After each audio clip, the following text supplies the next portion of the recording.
నా పేరు కొట్టె మల్లికార్జున్. ఈరోజు ఈ జనవరి 25 అనేది కొత్త ఓటర్లు ఎవరైనా ఉంటారో వాళ్ళందరినీ వారిలో ఒక చైతన్యం నింపే విధంగా మనం వేసేటువంటి ఓటు వేస్ట్ అవ్వకుండా రేపొద్దున ప్రజా సంక్షేమ కార్యక్రమంలో మీరు వేసేటువంటి ఓటు ప్రగతికి సోపానంగా, అభివృద్ధికి కొలమానంగా, రేపు దేశాభివృద్ధిలో యువత కూడా భాగస్వామ్యం కావాలని చెప్పేసి మన ప్రియతమ ప్రధాని గౌరవనీయులు నరేంద్ర మోడీ గారు యువతకు అందరికీ పిలుపునిచ్చారు.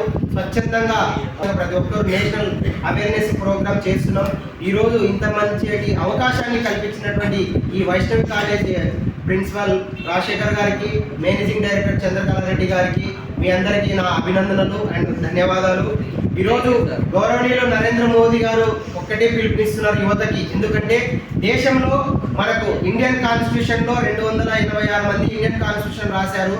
మనది డెమోక్రటిక్ సిస్టమ్. ప్రపంచంలో భారతదేశం అతిపెద్ద ప్రజాస్వామ్య దేశం.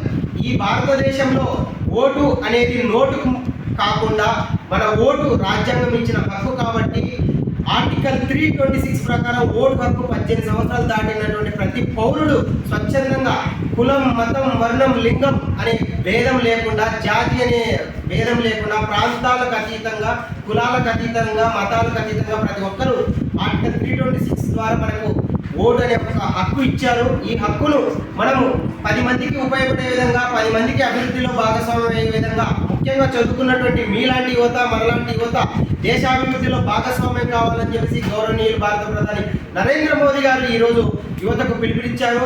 అందులో మీరందరూ భాగస్వామ్యం పంచుకున్నందుకు నిజంగా మీకు అందరికీ అభినందనలు తెలుపుతున్నాం. ఈరోజు ముఖ్యంగా గౌరవనీయులు భారత ప్రధాని నరేంద్ర మోదీ గారు ఈరోజు గత 9 సంవత్సరాల నుంచి మనం చూస్తే సేవ, సుపరిపాలన, సంక్షేమమే అజెండాగా ఈరోజు భారతదేశం విశ్వగురు స్థానంలోకి ముందుకెళ్తుంది. దానికి ఉదాహరణ మనం ఇటీవల న్యూఢిల్లీలో G20 సమావేశాలకు ప్రపంచంలో అగ్రగామి దేశాలంటే ఒకప్పుడు రష్యా, అమెరికా, తర్వాత మిగిలిన ఉత్తర కొరియా కావచ్చు, దక్షిణ కొరియా కావచ్చు, ఇలాంటి దేశాలు ఉండేవి. అలాంటి దేశాలన్నిటిని మనం తలదన్ని ఈరోజు ఒక ఆతిథ్య దేశంగా, అగ్రగామి దేశంగా ఈరోజు ఢిల్లీలో G20 సమావేశాలు జరగడం కావచ్చు. అదేవిధంగా ప్రపంచంలో అత్యధిక జనాభాలో ఉన్నటువంటి మన దేశం భారతదేశం. ఈరోజు భారతదేశంలో అత్యధిక జనాభా ఉన్నప్పటికీ యువకులు అత్యధికంగా ఉన్నారు కాబట్టి మన దేశం అత్యధికంగా యువ భారత్. అందుకే మోడీ గారు ఒక పిలిపించారు, మనది గ్రామీణ భారత్ నుంచి పట్టణ భారత్, డిజిటల్ భారత్, నమో భారత్, నయా భారత్, నవయుగ భారత్ అని చెప్పి ఒక పిలిపించారు. ఈరోజు యువకులందరినీ ఇలాంటి ఒక మహోన్నతమైనటువంటి కార్యక్రమంలో మనల్ని భాగస్వామ్యం చేసినందుకు మనందరం గర్వపడాలి భారతీయులుగా.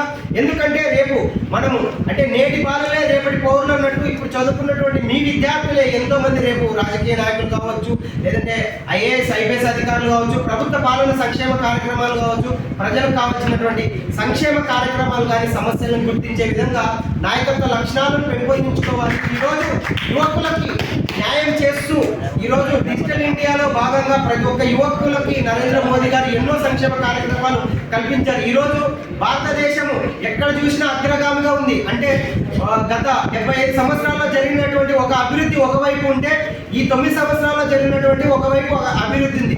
ఈరోజు మనకు ప్రధానమంత్రి PM వికాస్ యోజన ద్వారా ఎంతోమంది యువతకు శిక్షణ ఇచ్చి గ్రామీణ స్థాయి నుంచి పట్టణ స్థాయి వరకు ఎంతోమందికి కొన్ని వేల లక్షల ఉద్యోగాలు కల్పించారు. అదేవిధంగా ఈరోజు మనం డిజిటల్ ఇండియాలో కావచ్చు, అదేవిధంగా రైతులకు సంక్షేమం కావచ్చు, అదేవిధంగా యువకులకు సంబంధించి ఎన్నో రకాల పెట్టుబడులు కావచ్చు, ప్రధానమంత్రి MSME లోన్స్ కావచ్చు, అదేవిధంగా ముద్రా లోన్స్ కావచ్చు, ప్రతి ఒక్కటి చూసుకున్న సంక్షేమ కార్యక్రమాల్లో అంటే గ్రామీణ స్థాయి నుంచి పట్టణ స్థాయి వరకు చదువుకున్న యువతకు కావచ్చు, మహిళలకు కావచ్చు, ప్రతి ఒక్కరికి అండగా ఈరోజు ప్రజా సంక్షేమ కార్యక్రమాలు కొనసాగుతున్నాయంటే దానికి ఒకే ఒక కారణం, ప్రజాస్వామ్య దేశంలో ప్రజాస్వామ్య పరంగా ఎటువంటి ఒత్తిళ్లకు తలగకుండా ఓటు అనే హక్కును బలమైన నాయకుడికి, బలమైన ప్రభుత్వానికి ప్రజాస్వామ్య దేశంలో ఇవ్వడము.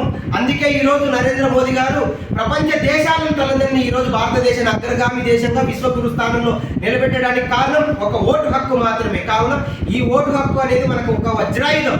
ఈ ఓటు హక్కును మనము నిర్విరామం చేసుకోకూడదు. మనం వేసేటువంటి ఓటు చాలా కీలకం. ఎందుకంటే మనం వేసేటువంటి ఓటు ఏ రాజకీయ పార్టీకో, ఏ రాజకీయ నాయకుడికో సంబంధించింది కాదు, మన ఆత్మ గౌరవానికి సంబంధించింది. మనం వేసేటువంటి ఓటు, మీరందరూ ఫస్ట్ ఓటర్స్, మనం వేసేటువంటి ఫస్ట్ ఓటు దేశాభివృద్ధి కోసం, మనం వేసేటువంటి ఫస్ట్ అభివృద్ధి కోసం, దేశంలో ఉన్నటువంటి అవినీతిని పెకలించడానికి, అదేవిధంగా ఆంధ్రప్రదేశ్ అభివృద్ధికి దోహదపడాలి.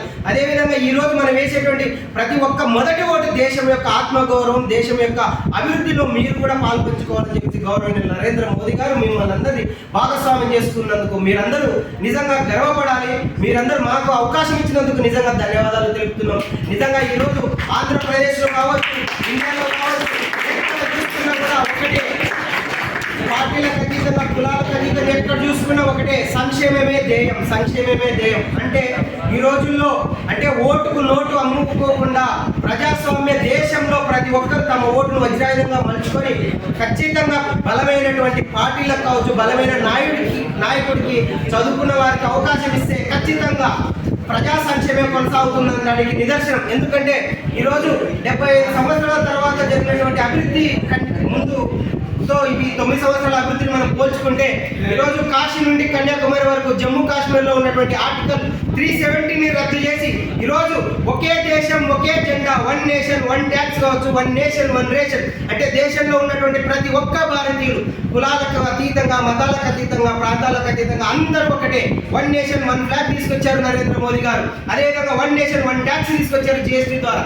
1 నేషన్, అదేవిధంగా 1 నేషన్ 1 రేషన్, దేశంలో ఉన్నటువంటి ఎక్కడి నుంచైనా కూడా రేషన్ పథకం తీసుకోవచ్చు. అదేవిధంగా రాబోయే రోజుల్లో 5 సంవత్సరాలు ఫ్రీగా ప్రతి ఒక్కరు ప్రధానమంత్రి గరీబ్ కళ్యాణ్ యోజన కింద ప్రతి ఒక్కరు ఉచిత రేషన్ తీసుకోవచ్చు, ఎక్కడైనా దేశంలో ఉండి తీసుకోవచ్చు అని చెప్పారు.